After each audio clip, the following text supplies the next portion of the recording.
the crowds have flocked. The Australian Open is not only back, this year it's bigger than it's ever been. There's Craig Tiley in the background. Credit to him and the team. Yeah, responsible for so much of it.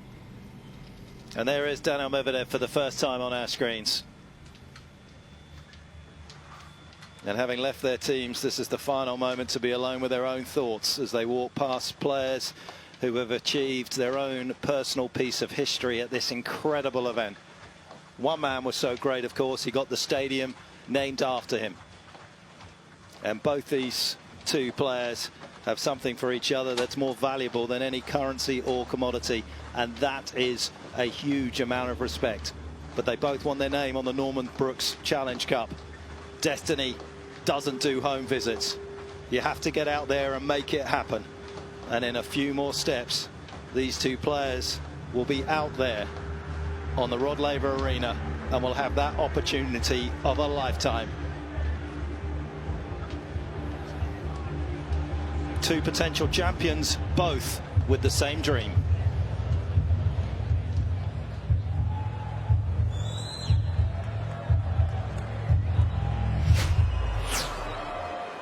It's men's singles final night on Rod Laver Arena. Please welcome the number 4 seed, Jannik Sinner.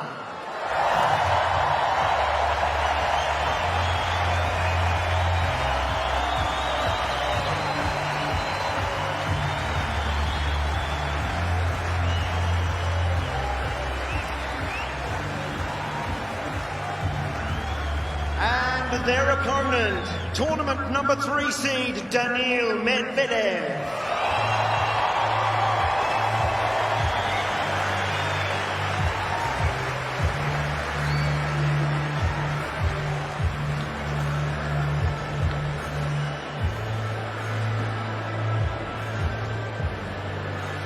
Well, if you can hear me, just give me a little taste of the atmosphere down there. I was just trying to gauge Petch and Fitzy who got the bigger roar. I've got my Geiger counter down here. It's pretty similar. I think Medvedev won a lot of hearts with his effort against Zverev just a couple of nights ago on this very court. But I did a cross here about 10 minutes ago. Everybody is in their seat. There is an air of expectancy. It's the most beautiful evening in Melbourne. And we saw all those fans around the grounds. I mean, this is like a festival of tennis. There's big screens out there. I'm sure people will be having an Aperol or a beer. Beautiful evening. It's a great ambience in general. The greatest sporting precinct in the world. And one of the greatest tennis courts in the world. And I think the best tennis tournament in the world. It certainly feels that way over the last 15 days. And if you're a fan, I'm sure you're going to agree. He has been a fan of this event, hasn't he, Medvedev? He hasn't quite got his hands on the trophy. Will tonight be different? Can he put the heartbreak of 22 behind him?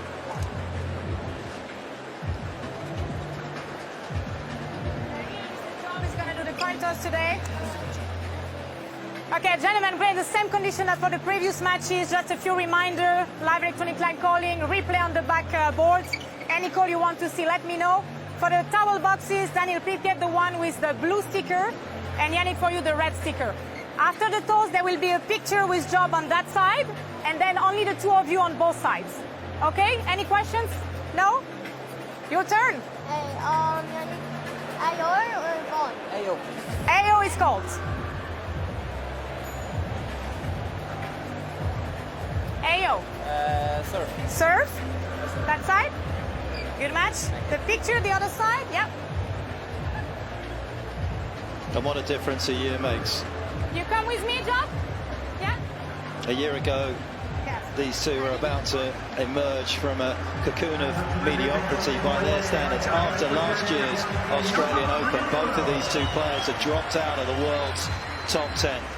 Medvedev hadn't been a top 10 player for a year. Sinner hadn't reached the semi-final above the 250 level for 15 months. And he was 1-7, was Jannik, against top 5 players. He's now 12-4 since then against top 5. And there's many people that are saying arguably he's been the best player in the world in the last 3 months. He has won a Masters 1000. He's won a couple of 500s. He was the finalist at the ATP Tour Finals. He lost to Novak. He won the Davis Cup.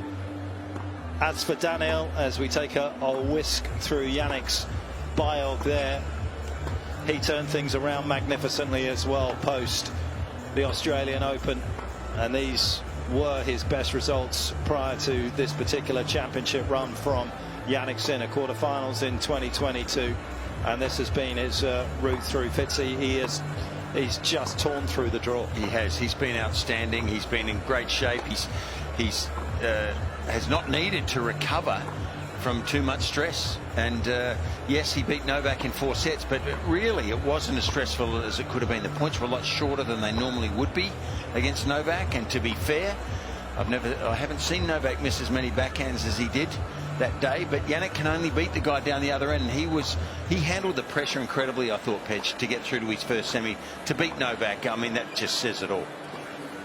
Just as an aside, Sinner will stay at 4 in the world. That's the highest ranking an Italian has ever been to. Panatta also at that particular stage, one of 2 men that have won a Grand Slam title for the Italian males. As we take a little look at Medvedev, of course, finalist in 21 as well, where he lost to Novak, lost to Nadal in 2022 from 2 sets to love up. But what he has done here, Fitzy, of course, is been magnificent from 2 sets to love down. Yeah.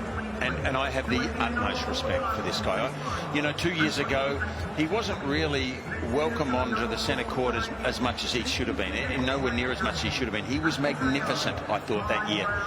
He went down ultimately to Novak, but he's back with a 3rd chance, and there's a lot about him that deserves the title here, and he is going to be very difficult to beat tonight.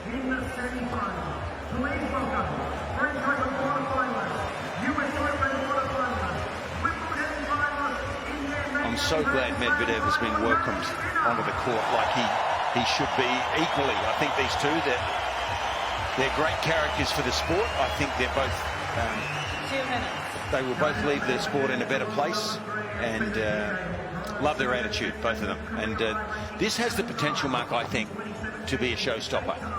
I agree. 6 straight wins for Medvedev against Sinner. Sinner has won the last 3. There have been some very good encounters between those 2 in those 3 meetings. It's not been easy. Jannik's serve, we will be touching on that as this match goes on. It's been the biggest difference for him in terms of overcoming Medvedev.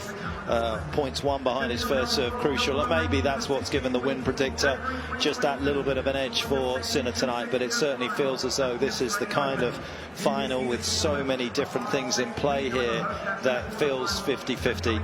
Maybe the one thing, of course, is just the extra amount of time and distance this man has had to travel to get back into the Australian Open final.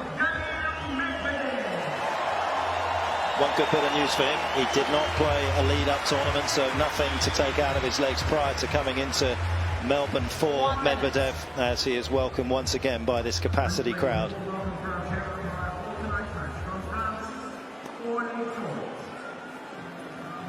It's been a warm welcome for both players, and it was an Italian gold rush that brought a lot of Italians back here in the 19th century, and it is an Italian who's looking to try and get his hands on some silver in Melbourne tonight. Medvedev has been so close, almost one hand on it back in 2022. Ladies and gentlemen, this final match we played in the best of 5 tiebreak sets. Jannik Sinner won, who will be taking the high 5 home tonight, and that particular beautiful trophy. Wally, I want to talk about the fact that Medvedev has played almost 6 hours more tennis. Is that going to be significant in your mind? Well, I would have to believe so. I've got to say the modern players have incredible powers of recovery, but it's not just the physicality of the match, and he works hard, doesn't he, Medvedev, because he plays deep in the court, he covers a lot of ground. There is the great man himself, Rodney Laver. He will be looking forward to this one. It's a great contrast in styles. But, you know, Petch, it's the effort in concentration too, isn't it? You know, you play 5 hours of tennis in a match, and he lost that first 2 sets against Zverev. Eric Banner, of course, in the crowd there. The Incredible Hulk, as Fitzy suggested, looking very smooth. Kenny Rosewall, let's not forget Kenny. But, yeah, it's the effort in concentration combined with the physicality, and he must be feeling a little lactic, but no doubt the energy of the crowd and the occasion will give him a little bit of a lift. But if Sinner can work him over, as we know he can with the power that he possesses from the back of the court, at some point, you have to think there's got to be an advantage to Sinner. Can the marathon man Medvedev win his first Australian Open? First set. Or will it be this wonderful Italian? Started the tournament as a contender. Yannick Sinner. Will he emerge as the champion? We're about to find out. Ready? Play.